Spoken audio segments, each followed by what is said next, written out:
Bonsoir et bienvenue.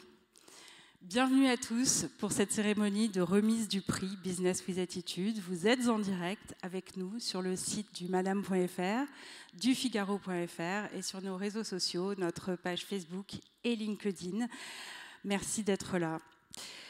Alors c'est formidable et on le prend comme une grande chance, vraiment, de pouvoir vous accueillir ce soir, même virtuellement, pour cette édition très spéciale de notre prix qui a fête ses 5 ans cette année. Ce soir, pendant quelques dizaines de minutes, je vous propose que nous réussissions à mettre de côté tout le contexte si particulier de cette année. Mettons de côté quelques instants le Covid, les vaccins, le confinement, l'école à la maison. Ils vont revenir bien assez vite et je vous propose de vous concentrer, si vous le voulez bien, sur ce moment précis que nous allons passer ensemble et sur l'énergie des femmes entrepreneurs que nous allons vous présenter ce soir. Alors pendant cette année, beaucoup de choses ont été chamboulées, nous avons été bousculés, enfermés, gênés, freinés, empêchés. Nous avons perdu le plaisir de nous rencontrer, de nous toucher, de rire et de sourire ensemble.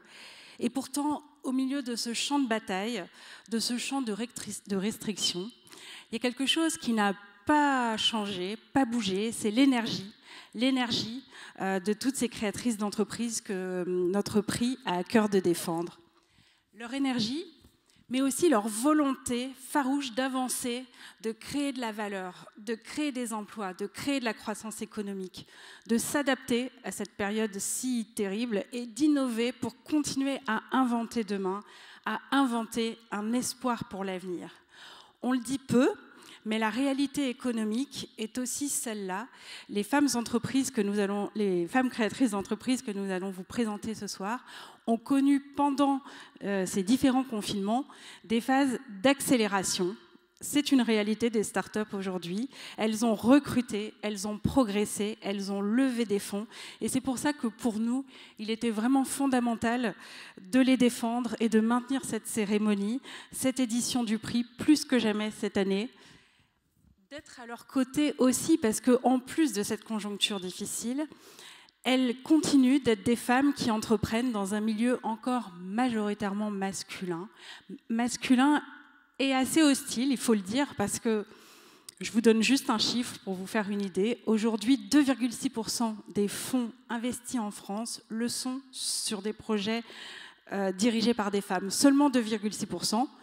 Quand une récente étude montée par le grand économiste Nicolas Bouzou a montré que ces mêmes femmes, une fois qu'elles ont réussi à lever des fonds, créent des entreprises plus pérennes, avec plus de croissance encore que quand elles sont dirigées par des hommes. C'est pourquoi, ce soir, je vous propose de vous arrêter aussi un moment, avec moi, si vous le voulez bien, sur ce mot de création. Un jour, un de mes très chers amis m'a dit « La création, la créativité, ça peut sauver le monde, ça peut sauver une vie et ça peut sauver en fait d'à peu près tout. » Je pense qu'il a raison et c'est sûrement pour cette raison que la création est devenue au fil des années vraiment l'ADN du journal de Madame Figaro. La création sous toutes ses formes, la création dans la mode, la création artistique, culturelle et puis depuis quelques années, la création économique, la création de valeur, la création d'entreprises, d'emplois. Soutenir la création, c'est ce qu'a souhaité Anne-Florence Schmitt, notre directrice de la rédaction, avec la création de ce prix Business with Attitude. Soutenir la création, c'est notre façon à nous de soutenir l'empowerment des femmes pour qu'elles deviennent actrices du changement, qu'elles décident du changement au lieu de le subir. Pour qu'elles soient là où se dessine le monde de demain, où se joue l'intelligence, la décision, l'action. C'est ça notre cause, c'est ça notre façon à nous au journal d'être engagés. Et nous le disons souvent dans nos colonnes, prendre le pouvoir c'est bien, mais pourquoi faire ? Je vous propose ce soir, avec les 5 créatrices d'entreprises que nous allons vous présenter, elles ont été sélectionnées sur 120 dossiers, de découvrir des entreprises à impact. Elles n'ont pas seulement souhaité diriger, elles ont souhaité créer des entreprises avec une utilité, un impact social, sociétal, environnemental, managérial et une vision. Alors, tout ça, c'est ce qui s'est passé de leur côté à elles, mais de notre côté à nous, à force de défendre la création d'entreprises, la création de start-up, eh bien notre prix, Business with Attitude, est devenu une entreprise et une start-up en lui-même, pour laquelle travaillent de plus en plus de personnes fières d'apporter leur expertise, leur énergie, leur temps à ce projet. Ce soir, je suis là un peu seule sur scène, mais je tiens à dire que je les représente tous et nous sommes une équipe. Et je leur dis à elles qui nous regardent derrière leur écran qu'elles me manquent. Voilà, vous me manquez, je me sens seule sans vous, je vous le dis. Je cite donc Anne-Florence Schmitt, notre brillante directrice de la rédaction, Viviane Chocaz, qui est ma partner in crime et qui me manque vraiment beaucoup ce soir, rédactrice en chef du journal, ainsi que Jean-Sébastien Stelly, notre directeur de la rédaction, qui nous accompagne si généreusement dans tous nos projets. Je voulais aussi saluer Sofiane Zezoun, sans qui tout ce prix ne serait rien. Merci de ton travail, Sofiane. Caroline Trunet, qui est le Deus Ex Machina de toute cette soirée. Merci Caroline. Solène Bidot, qui dirige la communication pour nous de tout cet événement. Pour le web, Océane Sioni, Marie Loulier. À la régie publicitaire, Caroline Sionneau, Aurore Daumont, Hélène Tamalet, que vous avez eu les uns et les autres en contact avec vous et qui a été la fée vraiment de cet événement également, Vincent Saillard, Clotilde Collot, Samuel Petit à la réalisation de cette soirée. Voilà pour toute notre équipe du Madame Figaro que je tenais vraiment à vous présenter ce soir. Mais je voulais aussi vous dire que ce prix, ce sont des partenaires fidèles à nos côtés. Et cette fidélité qu'on a tricotée avec eux au fil des années, nous y tenons. Elle fait aussi l'essence de ce prix et je pense sa générosité. On y reviendra cette année. Chacun des partenaires a tenu à apporter sa pierre à l'édifice au service des finalistes pour leur apporter à chacune leur expertise. Mais voilà, je vous les cite. Nous avons auprès de nous, depuis 3 ans maintenant, le groupe La Poste, qui est notre partenaire principal, et je les remercie du fond du cœur de nous accompagner si fidèlement. Sans eux, ce prix, évidemment, ne serait pas ce qu'il est. Donc, merci beaucoup. EY, notre partenaire méthodologique, qui nous aide à analyser tous les dossiers, à faire en sorte qu'on ne laisse échapper aucune pépite. Nespresso, qui est le petit nouveau dans notre sélection, qui rêvait d'être là depuis 2 ou 3 ans à notre côté. Ça a pu se faire cette année. On est ravis vraiment qu'ils puissent avoir rejoint l'aventure. Merci Nespresso d'être avec nous. Le groupe Engie, qu'on ne présente plus. The Ladies Bank by Odo BHF.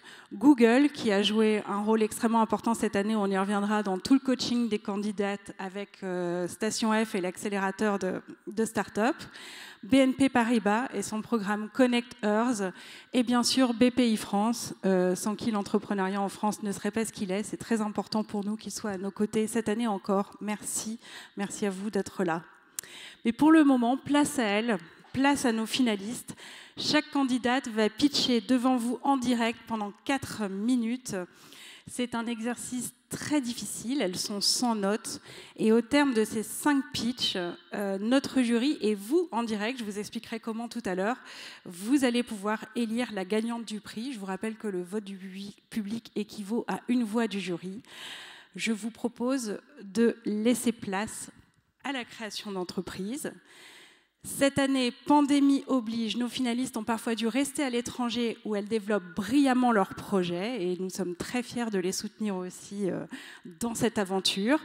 Pour la première candidate, je vous propose donc de partir à New York, retrouver Lucie Bache, qui est la fondatrice de Too Good To Go, qui concourait cette année dans la catégorie service. C'est à vous, Lucie.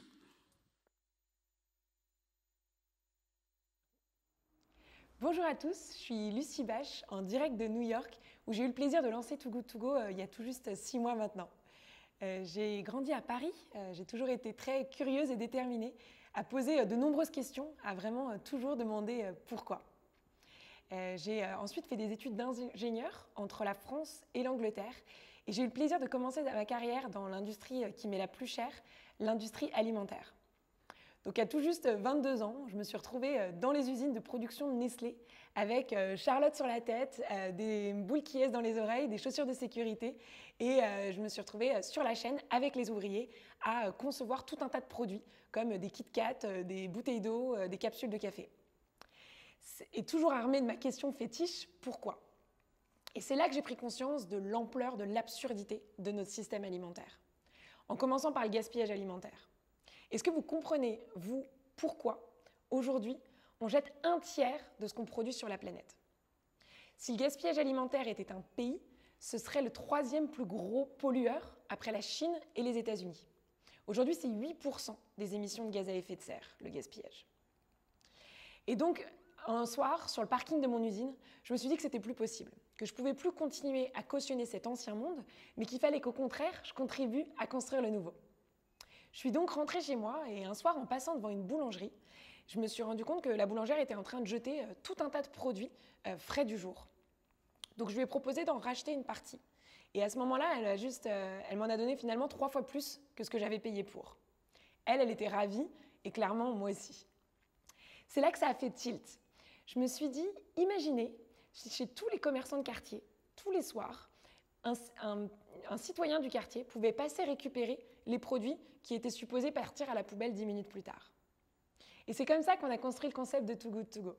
Une application qui connecte commerçants de quartier qui peuvent avoir des invendus en fin de journée et consommateurs, comme vous et moi, qui allons pouvoir passer récupérer ces produits et éviter qu'ils finissent à la poubelle. Ensemble, on pourrait donc avoir un impact d'ampleur dans la réduction du gaspillage. Alors l'histoire de la boulangerie, c'était maintenant il y a presque 5 ans. Et depuis, Too Good To Go est vraiment devenu une autorité de lutte contre le gaspillage alimentaire. On a pu lancer le concept dans 15 pays. On a convaincu plus de 65 000 commerçants de nous rejoindre et ils ont désormais des poubelles vides en fin de journée. Et c'est plus de 35 millions de consommateurs qui ont rejoint notre mouvement de lutte contre le gaspillage. Grâce à tout ça, on a pu sauver plus de 65 millions de repas de la poubelle en moins de 5 ans. Et ça nous montre aussi qu'on peut créer aujourd'hui une nouvelle génération d'entreprises qui allie impact et modèle économique. Aujourd'hui, c'est 65 millions de repas, c'est aussi plus de 65 millions d'euros de chiffre d'affaires générés. Et on a créé, grâce à Too Good To Go, plus de 800 emplois. Aujourd'hui, on a plus de 800 Waste Warriors, comme on les appelle, qui travaillent à réduire le gaspillage alimentaire chez Too Good To Go. Alors tout ça, clairement, c'est hyper impressionnant. Et moi, ça me donne des ailes, ça me donne l'énergie, l'envie d'aller encore plus loin et de construire vraiment ce mouvement mondial de lutte contre le gaspillage alimentaire. Aujourd'hui, j'ai la chance de déployer notre concept aux États-Unis également. Après l'avoir fait en Europe, j'ai acquis l'expertise nécessaire pour vraiment emmener le concept encore plus loin aux États-Unis. Et quand on le faisait, quand j'ai mis 4 ans à créer une équipe de 90 personnes en France, en tout juste 6 mois aux États-Unis, on a déjà créé plus de 90 emplois. Donc clairement, quand je vous parlais de vitesse éclair, c'est ce qu'on fait chez Too Good To Go. Alors pour moi, c'est une vraie fierté d'avoir construit tout ça et ça me donne envie de continuer à construire ces entreprises de demain. Alors je tenais à vous remercier sincèrement de m'avoir presque avec vous ce soir et aussi au prix Business aux Attitudes d'avoir rendu ça possible. Pour moi, c'est une grande fierté de représenter l'équipe dans notre détermination à construire un mouvement mondial de lutte contre le gaspillage alimentaire. Je vous souhaite une très belle soirée et je vous remercie sincèrement. Merci beaucoup, Lucie, en direct de New York, donc. Et nous enchaînons maintenant avec Isabelle Duberne, fondatrice de The Invisible Collection, qui nous parle, elle, depuis Londres.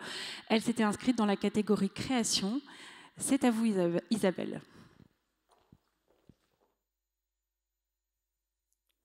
Bonsoir à tous. Merci d'être là. Cette année a été tellement particulière et tellement irréelle. Mais la beauté et le rêve sauveront le monde. Je me cache derrière cette citation depuis des années. Je suis amoureuse depuis l'enfance, des belles choses qui ont un sens et que l'on transmet. J'ai rencontré il y a 10 ans Anna Zawi, mon amie et mon associée. Et comme 2 groupies qui partagent la passion des tournées et des t-shirts de tournée, nous partagions la même obsession des beaux endroits, des beaux meubles, des artistes et des artisans. Tout a commencé par un coup de foudre pour une famille de fauteuils ours. Papa ours, maman ours et bébé ours, dessinés par un célèbre décorateur, Pierre Jovanovic, et fabriqués à Lyon par les ateliers Jouffre de fabuleux artisans. Ces fauteuils n'avaient jamais été vendus auprès du grand public. Très vite, nous nous rapprochons d'autres décorateurs de talent pour sortir les meubles des archives et des magazines.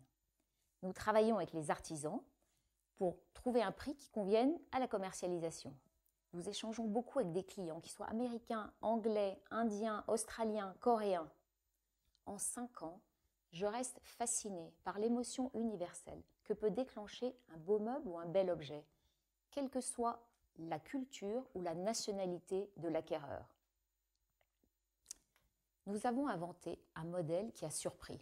On nous a souvent dit « Comment peut-on vendre un meuble sur mesure sur Internet et sans l'essayer ?»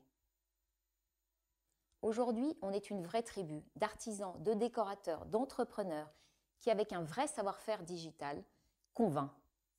Et c'est cette tribu et cette communauté et cette exigence qui rassure sur la qualité. Invisible Collection, c'est le nom de ce site, en hommage à Stefan Zweig, cet auteur qui a porté la culture et l'art sous toutes ses formes au-dessus de tout. En 2016, Lily Fröhlicher, une jeune associée, nous rejoint. Nous lançons le site avec plus de 15 décorateurs à bord. Mois après mois, jour après jour, nous affinons le business model. Il faut convaincre, toujours convaincre, les clients, les décorateurs, les artisans.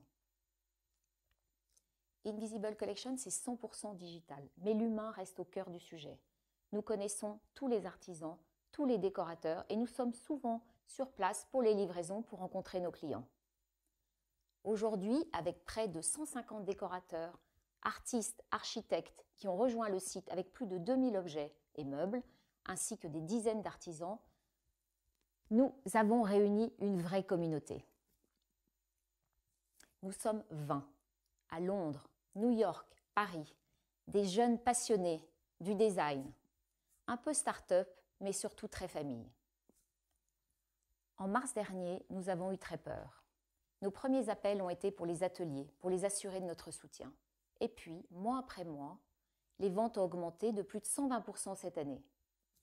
Nous avons même pu organiser 2 ventes aux enchères, au profit des hôpitaux et de la Fondation des artistes, avec le soutien de nos décorateurs. Invisible Collection, en 2020, c'est 4 millions de chiffres d'affaires.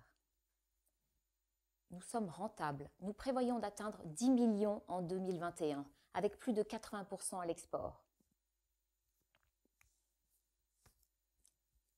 Pour nous, la maison a été un refuge cette année, mais nous sommes convaincus que beaucoup ont eu envie d'acheter moins, différemment et pour longtemps. Comme en gastronomie, il existe en France un extraordinaire réseau d'artisans, au savoir-faire et au patrimoine inégalé, très largement méconnus. Pour nous, les règles du jeu sont simples. Pas de production de masse, 0 plastique et l'utilisation de matériaux nobles souvent recyclés. Je suis très fière que nous soyons les premiers de l'industrie du meuble à financer la contribution carbone de 100% de nos transports de meubles. Nous avons l'ambition de changer le monde de la décoration avec des créations artisanales, uniques et de nouveaux rythmes de fabrication. Merci 1000 fois au jury, merci 1000 fois au Madame Figaro de nous avoir soutenus et d'avoir maintenu ce prix. Merci à tous d'être là et à bientôt à Paris, j'espère.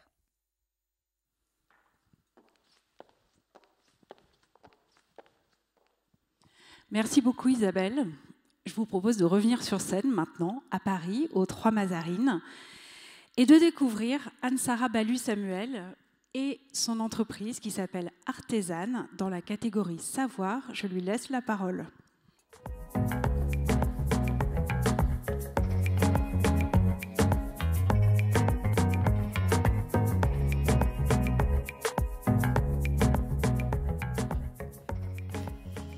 Bonsoir. Lorsqu'on m'a annoncé que j'étais finaliste du prix Business with Attitude, on m'a demandé par la même occasion de vous raconter ce qui m'avait poussé à titre personnel à créer Artesane. Cette question a généré chez moi quelques nuits d'angoisse. Je dois vous avouer que je n'aime pas trop parler de moi et que je n'avais aucun moment particulier, aucune nuit de feu à vous raconter là tout de suite.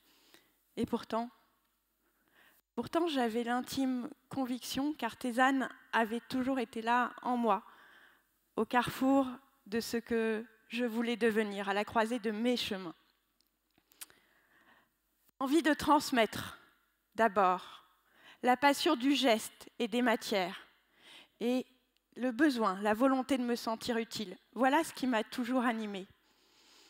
Du geste, je me souviens des artisans que je regardais travailler, enfant, sur les marchés de Dakar. Je me souviens de l'odeur du cuir, je me souviens des tissus, de l'envie de transmettre et d'apprendre. Je retiens forcément le visage de quelques professeurs qui ont marqué de très longues études. À leur côté, j'aurais voulu tout apprendre, avoir 1000 vies, avoir 100 métiers. Alors j'ai fait des humanités en Cagne, de la gestion à HEC, du droit au barreau de Paris, et j'ai terminé ce parcours académique par une admissibilité à l'ENA. Et curieusement, c'est à ce moment, au moment très particulier du grand oral, que le jury m'a posé une question somme toute pertinente. Madame, à la lecture de votre CV, vous avez visiblement une passion pour les arts, vous les exercez, et vous n'avez jamais songé à en faire une composante de votre métier. Alors j'ai raté l'ENA. Ça arrive à des gens très bien, et preuve que l'on s'en remet, quelques jours plus tard, a posteriori, j'ai décidé de répondre par un grand oui à cette question que m'avait posée le jury. Oui, j'allais faire mon métier de cette passion pour le geste et de cet amour de la transmission des savoir-faire. Et oui, cela serait très utile. Voilà. Voilà d'où vient Artesane, la première école d'art et d'artisanat française en ligne. Nos professeurs y enseignent leur précieux savoir-faire, excusez-moi, et le transmettent de manière vivante et interactive. Ils sont filmés au sein de ce studio de tournage professionnel que vous pouvez voir juste derrière moi. Et nos élèves regardent leurs cours sur notre site internet. Ces cours leur sont accessibles à vie. Évidemment, ces cours sont loin d'être de simples tutoriels. Ils sont interactifs, innovants et permettent à nos élèves d'échanger avec leurs professeurs en direct ou en différé, en posant leurs questions et en échangeant, en partageant leurs réalisations. Alors, Artesane, aujourd'hui, c'est une équipe c'est une entreprise portée par 15 salariés, mais aussi par 65 professeurs qui sont passés par les plus grandes écoles, par les plus grandes maisons, de Chanel aux Beaux-Arts, d'Esmod aux Arts Déco. Vraiment, pour moi, les professeurs et leurs mains sont la richesse d'Artesane. L'autre richesse d'Artesane, ce sont ses élèves. Plus de 100 000 déjà, de 6 à 93 ans pour notre doyenne. Alors, la crise sanitaire, d'une certaine manière, nous a porté, et nous espérons nous aussi avoir porté nos élèves, puisque nous avons doublé notre chiffre d'affaires en 1 an. Nous dépassons le 1 million d'euros et nous affichons une très belle rentabilité. Quel est l'avenir pour Artesane? Quel est l'avenir pour cette école d'un autre genre? Nous souhaitons d'abord diversifier notre catalogue de cours et de matières. Nous souhaitons aussi offrir à nos élèves des formations professionnalisantes qui leur permettent d'être diplômés ou certifiés. Et enfin, parce que je crois que nos savoir-faire français sont uniques, à nous de les exporter, à nous de permettre aux élèves qui ne parlent pas notre langue de suivre nos cours. Diversification, formation professionnelle et internationalisation. Voilà, je crois, la stratégie en 3 axes qui nous permettra de doubler notre chiffre d'affaires chaque année pendant les 5 prochaines années. Alors, ce prix m'a finalement poussée à l'introspection, même si je n'aimais pas ça. Et je me suis rendu compte que la devise d'Artesane, apprendre à créer, m'avait animée tant à titre professionnel que personnel. Puisqu'Artesane a 5 ans aujourd'hui, 5 ans, c'est aussi l'âge de l'aîné de mes 5 enfants. Et il est vrai que ce que je souhaite transmettre à mes enfants, ce désir d'apprendre et cette envie sans cesse renouvelée de créer, ce sont aussi les valeurs qu'Artesane porte pour ses élèves, avec ses professeurs et notre équipe.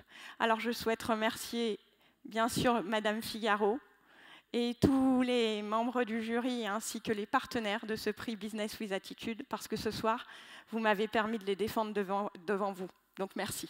Bonsoir. Bonsoir Anne-Sara. Bonsoir. C'est nous qui vous remercions d'être ici avec nous ce soir. C'est maintenant au tour de Caroline Ramad, la fondatrice de 15 Tech, qui concourait dans la catégorie engagement, de venir vous expliquer quel est son projet et quelle est sa cause. Je lui laisse la parole, Caroline.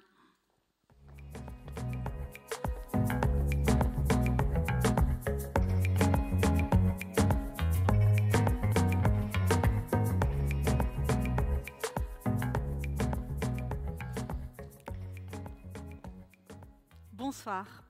Quand j'étais petite, je voulais être businesswoman, jusqu'à ce qu'un garçon me dise que j'avais plus de chances de devenir femme de ménage. J'ai trouvé ça injuste, mais j'ai arrêté de vouloir devenir cette femme-là. L'injustice, ça me venait de loin, parce que quand mon grand-père entrepreneur est décédé précipitamment, ma grand-mère s'est trouvée devant le fait accompli.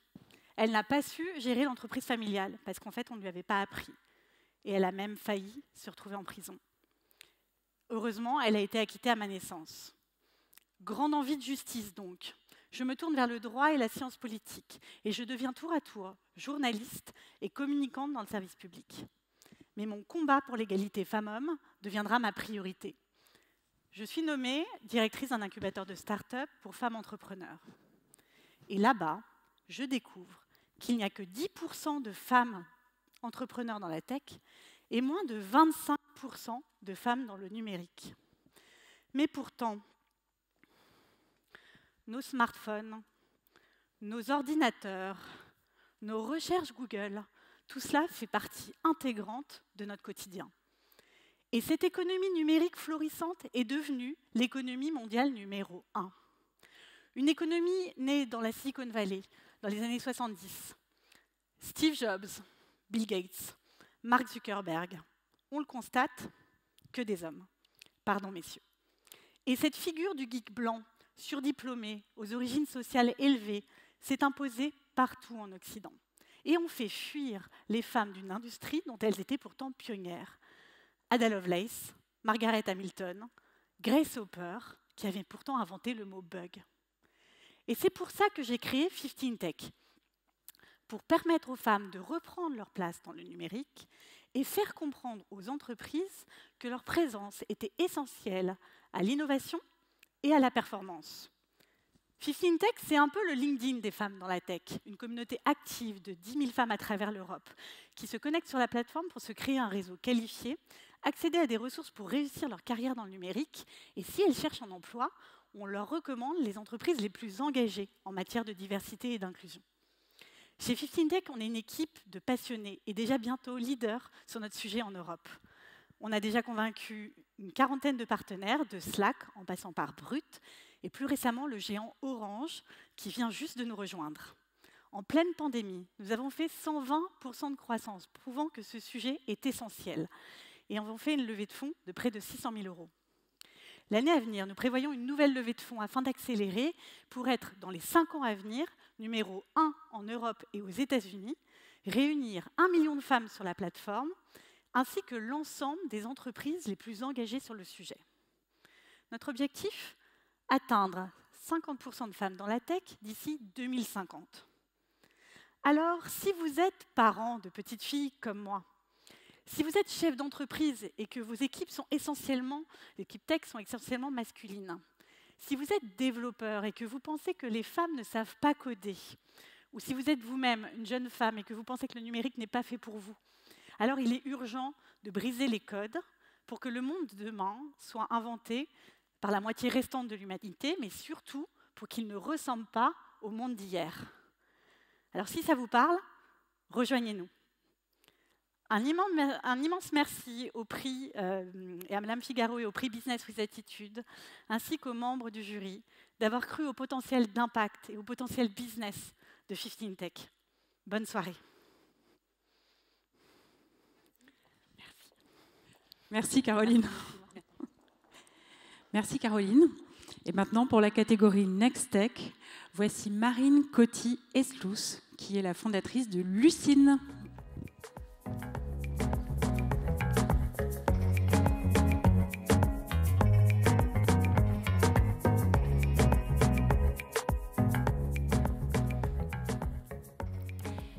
Bonsoir à tous, je suis très heureuse d'être ce soir avec vous. Je m'appelle Marine et il y a 2 choses que vous devez savoir à mon sujet. La première chose déjà, c'est que je suis une boulémique d'études. Sociologie, anthropologie, psychologie, neurohistoire. Vous l'avez compris, un petit peu boulémique. La deuxième chose, c'est que je n'ai pas le souvenir d'avoir vécu un seul jour dans ma vie sans avoir mal. Vous voyez, quand j'étais petite fille, j'avais toujours un peu mal partout. On ne savait pas vraiment pourquoi. Et pourtant, avoir mal, ce n'est pas normal. C'est la raison pour laquelle ce soir, j'ai choisi de vous partager un souvenir très personnel. Le souvenir du jour où j'ai choisi de monter mon entreprise, Lucine. Vous voyez, ça faisait à peu près 15 ans que je rencontrais des dizaines de médecins par an pour savoir ce que j'avais. Et en désespoir de cause, je décide de voir 2 derniers spécialistes. Le premier m'a reçu dans un cagibi pendant 5 minutes, ne m'a pas touchée, et me dira cette phrase: « Mademoiselle, si vous n'êtes pas morte aujourd'hui, c'est que la seule maladie que vous avez, elle est dans votre tête. » À ce moment-là, mon monde s'est véritablement écroulé. J'avais l'impression d'avoir toutes les maladies de la Terre dans mon corps, mais qu'aucune ne me correspondait vraiment. Et il y a 2 personnes qui ont refusé que mon monde s'effondre. La première, déjà, c'est mon amoureux, qui a appelé le second spécialiste en urgence. Et la deuxième personne, c'est ce second spécialiste, qui en une seule phrase m'a libérée. Il m'a dit: « Mademoiselle, vous n'êtes pas folle, vous souffrez du syndrome des lèvres dans l'os et d'une endométriose, et vous n'êtes plus seule. » Effectivement, il avait raison. J'ai levé la tête à ce moment-là et j'ai vu dans la salle d'attente des dizaines de patients, des hommes, des femmes, des enfants, des adultes, des cadres, des ouvriers. On avait tous le même point commun, on souffrait. Et on avait tous le même point commun, nous n'avions aucune solution. Et c'est cette image, depuis 4 ans, qui me motive. C'est cette image qui m'a donné l'inspiration pour créer le premier médicament numérique capable de mesurer, analyser et soulager votre douleur. Alors, qu'est-ce qu'un médicament numérique? Alors déjà, c'est une application mobile qui va utiliser la caméra de votre smartphone et de la reconnaissance faciale pour mesurer et analyser votre douleur en temps réel. Avec ces informations, on va créer des procédures thérapeutiques qui, directement dans votre téléphone, vont soulager vos douleurs. Et là, vous vous dites, elle est mignonne, mais j'ai strictement rien compris. Du coup, ce soir, je vous propose une expérience. Je vous propose, derrière votre écran, et ici, dans cette salle, de fermer vos yeux.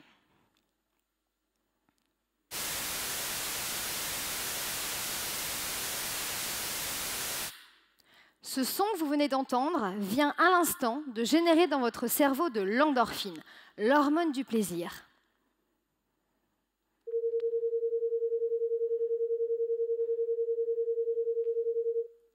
Ce deuxième son vient de créer dans votre moelle épinière de la morphine naturelle. Ouvrez vos yeux. La vidéo que vous êtes en train de regarder est de la réalité virtuelle. Et quand votre corps la constate, tout votre organisme génère de l'adrénaline.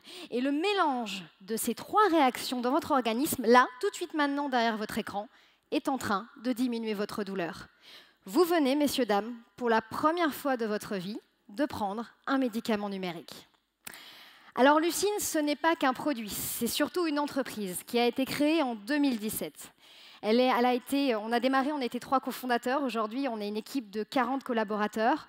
Nous avons réalisé un peu plus de 2 millions d'euros de chiffre d'affaires en collaboration avec des laboratoires pharmaceutiques et réalisé l'année dernière, en 2020, notre première levée de fonds. Nous avons levé 5,5 millions et nous en sommes très fiers parce que d'abord, c'est l'une des plus grosses levées de fonds en site de notre secteur au niveau international. Ensuite, elle est 100% française et plus important encore, elle est paritaire. J'ai donc autant d'investisseurs femmes que d'hommes. Nous travaillons aujourd'hui sur 2 indications thérapeutiques. La première indication, ce sont les douleurs chroniques modérées à sévères et nous espérons pouvoir vous offrir un traitement en 2024. La deuxième indication, ce sont les douleurs pelviques périnéales, les douleurs féminines. Et nous travaillons très dur pour vous offrir un traitement dès 2022.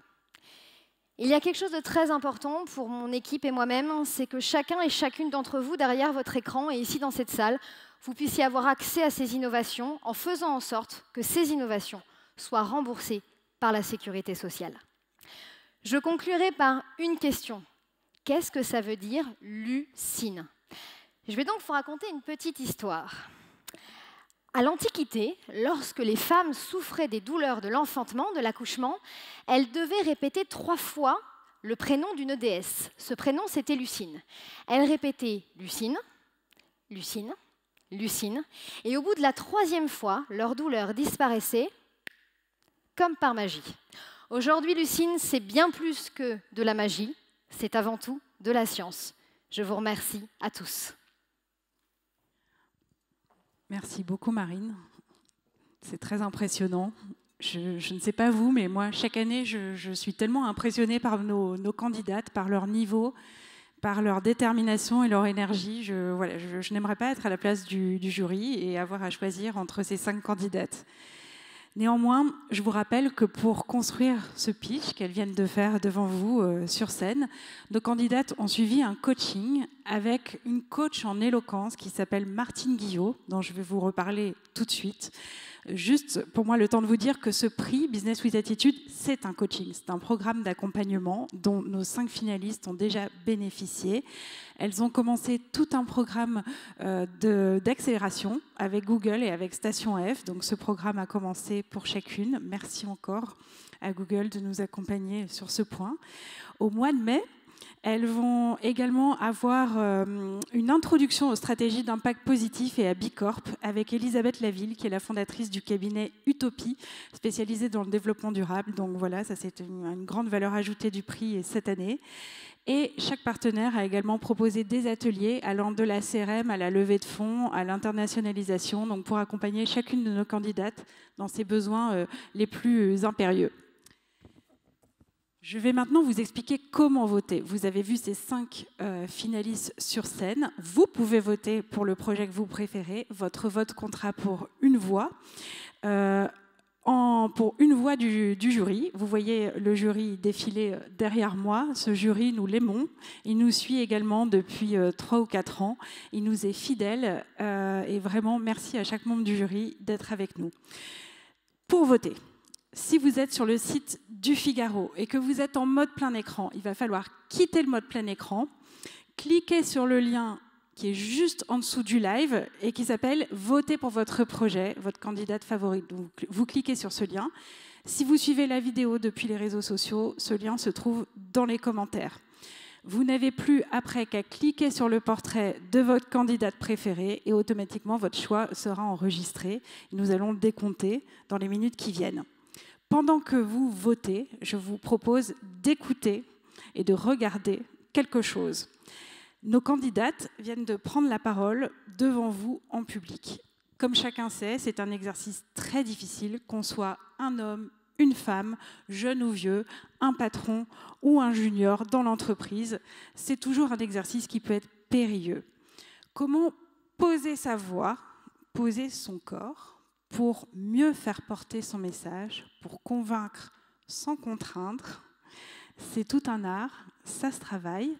Et comme le prix Business with Attitude, c'est aussi, je l'espère, une certaine générosité, nous avons voulu vous faire bénéficier des conseils de Martine Guillot, que nous avons choisi donc comme coach pour nos finalistes. D'abord parce que c'est la meilleure, et aussi parce que c'est la coach de ministres, d'hommes politiques, de grands dirigeants.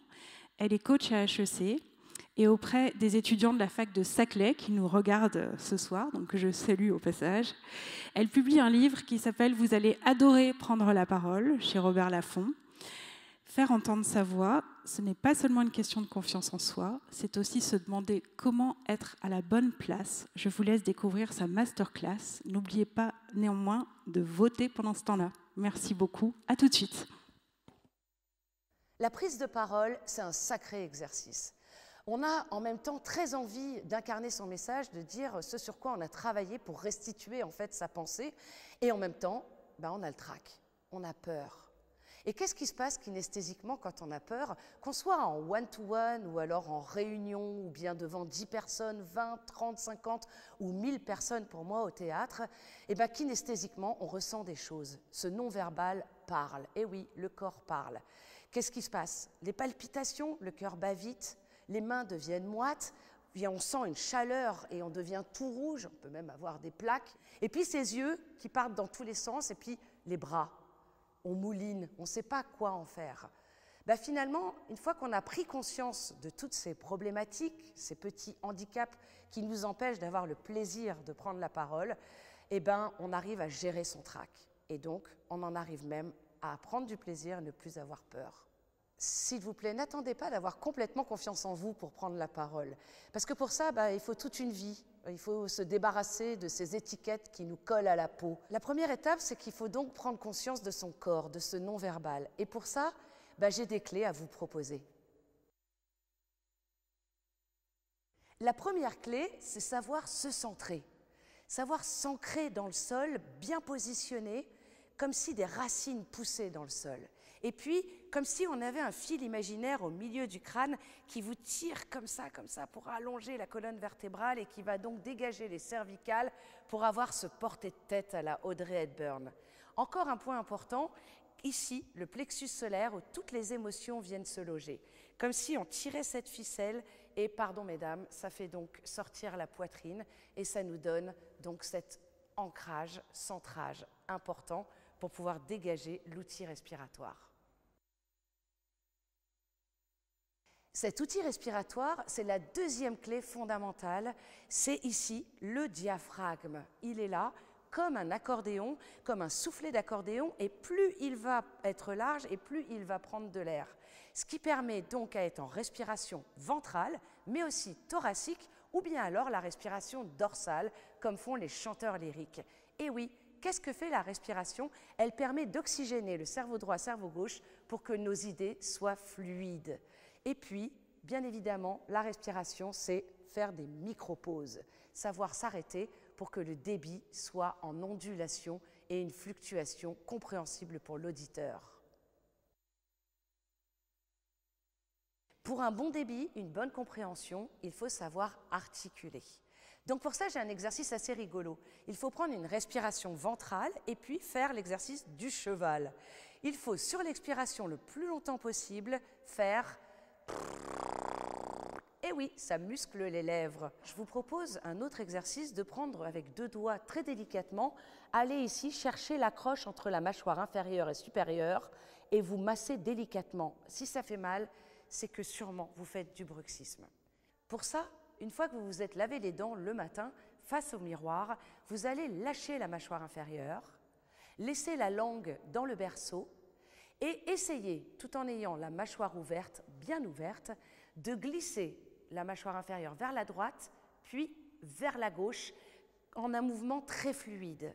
Et vous allez voir qu'en répétant ça quotidiennement pendant 1 mois ou 2, vous allez ne plus faire de bruxisme. Enfin, j'espère.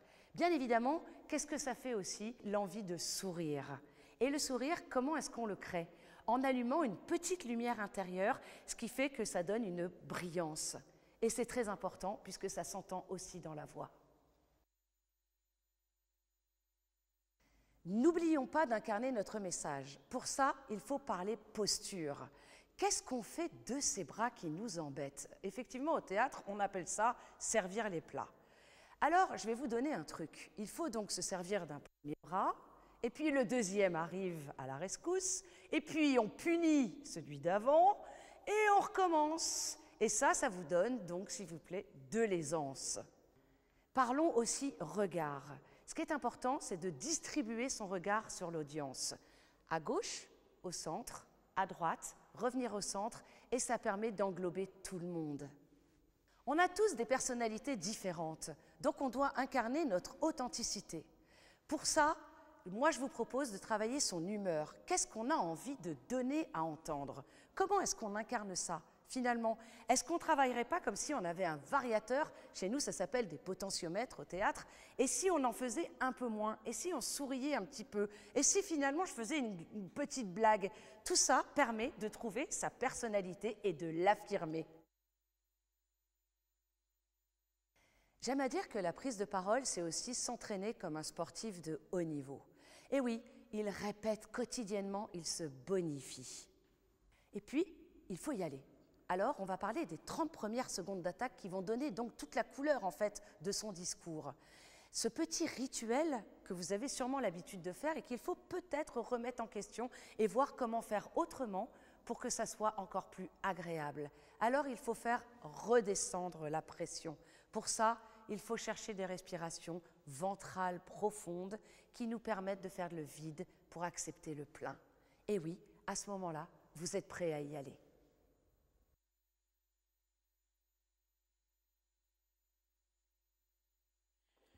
Alors, pour remettre le prix de la gagnante de cette édition 2021 Business with Attitude, j'appelle sur scène Véronique Veil, présidente du conseil d'administration de CNP Assurance, une filiale du groupe La Poste. Je rappelle que La Poste est notre fidèle partenaire depuis 3 ans.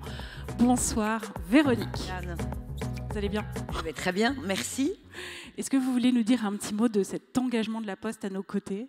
On est ravis, mais vous voulez peut-être nous dire pourquoi vous êtes là. Absolument. Et d'abord, je voulais dire que je suis très fière d'être là ce soir et très impressionnée par ce que j'ai entendu.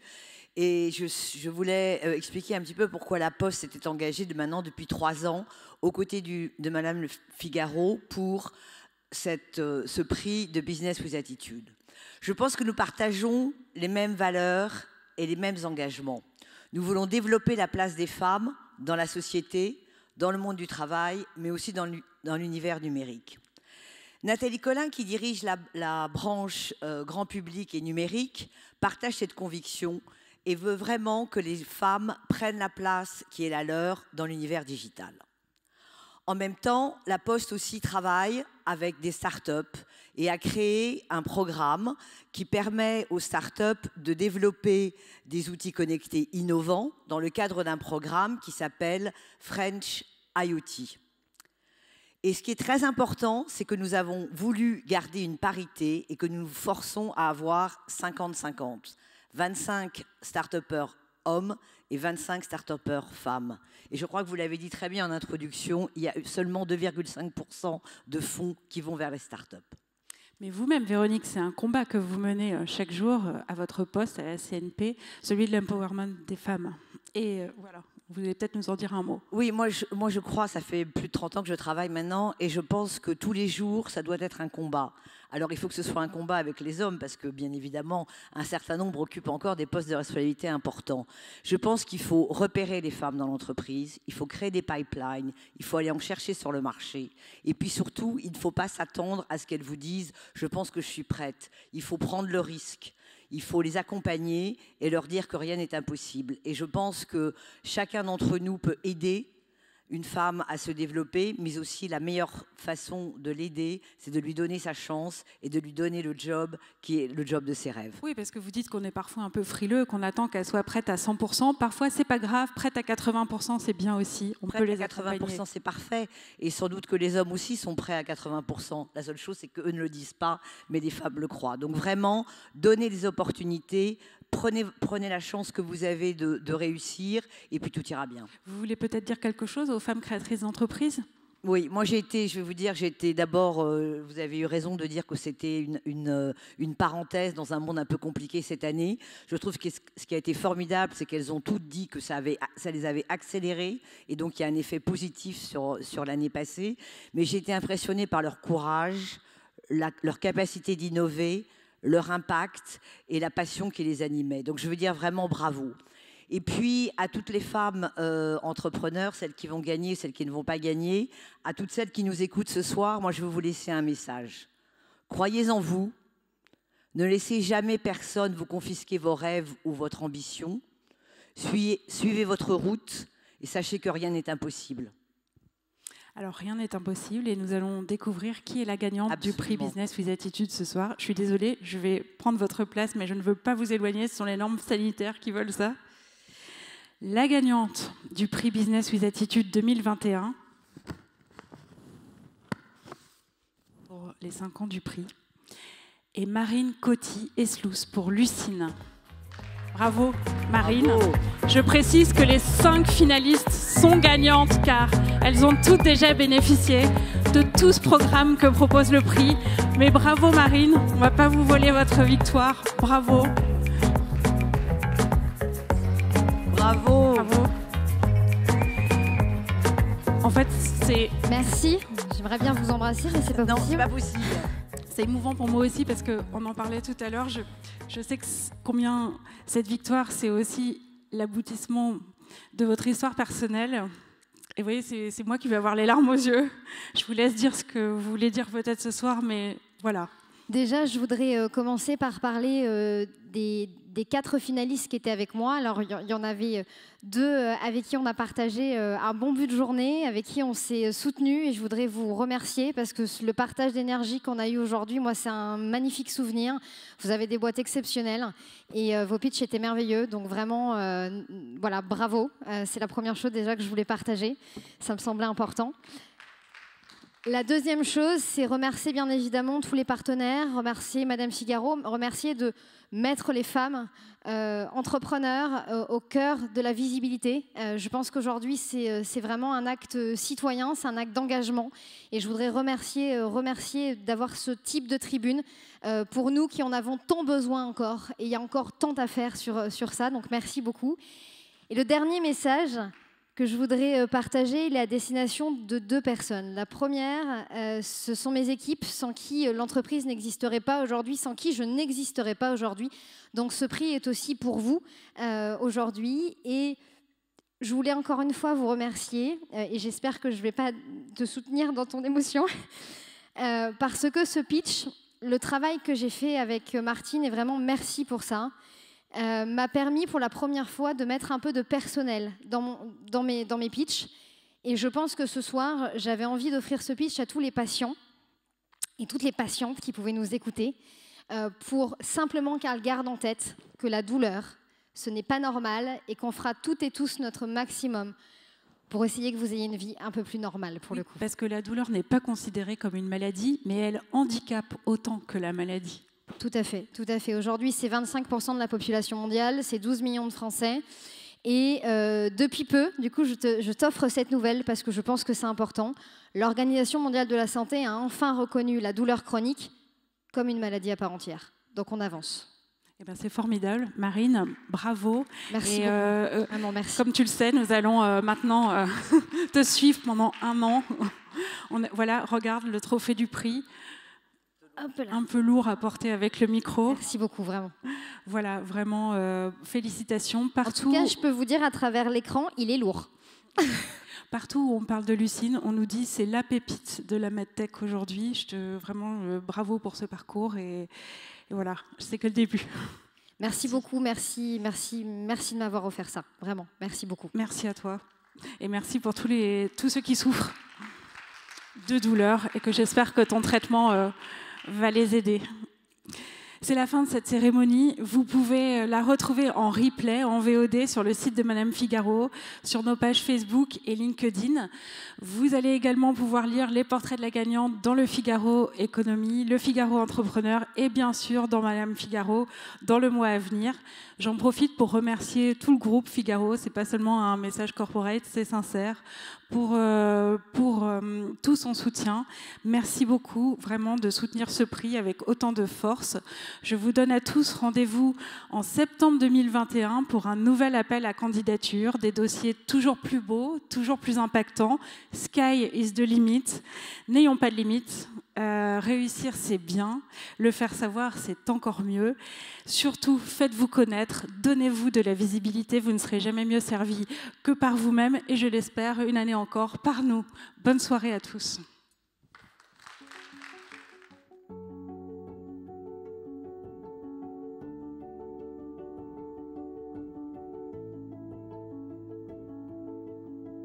Une idée révolutionnaire, c'est arrêter les idées préconçues. C'est oser, c'est lancez-vous, c'est croyez en vous, foncez. Et moi j'adore ceux qui partent à l'attaque des géants, parce que ceux qui partent à l'attaque des géants, c'est la France de demain. Est-ce qu'il est révolutionnaire de dire qu'il faut plus les écouter? J'ai juste envie de nous dire et de leur dire d'oser être soi-même jusqu'au bout et d'oser penser qu'il n'y a pas de limite. Chausser des nouvelles lunettes, comme au cinéma, bleu et rose, 50-50. 50% d'achats auprès de femmes, 50% de femmes dans les conseils de direction, 50% dans les équipes, 50% dans les investissements. Vis ma vie d'entrepreneuse. Moi, je proposerais aux hommes de devenir des femmes entrepreneuses pendant 48 heures. C'est-à-dire de répondre à des questions sur comment concilier votre vie professionnelle et votre vie personnelle, combien avez-vous d'enfants, comment faites-vous pour lever des fonds, est-ce que vous avez suffisamment d'autorité? Je pense qu'après, le monde serait plus pareil. Osez grand, osez haut, et puis oser, c'est déjà gagné. Ne pas réfléchir au départ, croire en son idée et bien s'entourer. Savoir bien s'entourer, comme dans la vie, avec des profils complémentaires et des gens qui sauront vous challenger. Qualité numéro 1, je dirais la résilience. On voit bien que la vie d'entrepreneur n'est pas un long fleuve tranquille. La sérendipité, cette capacité à croire à l'heureux hasard, de ne jamais refuser les échanges, car des rencontres naissent les plus belles idées. Très certainement l'audace, mais j'ajouterais l'audace avec une touche de prudence.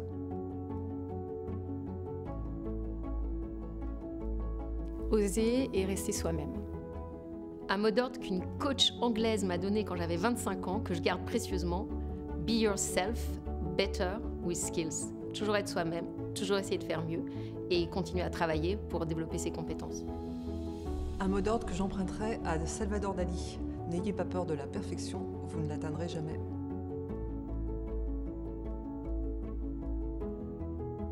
Elle est un peu à moyen terme, mais faire en sorte de donner des cours d'entrepreneuriat et de toutes les qualités qui vont avec dès le primaire.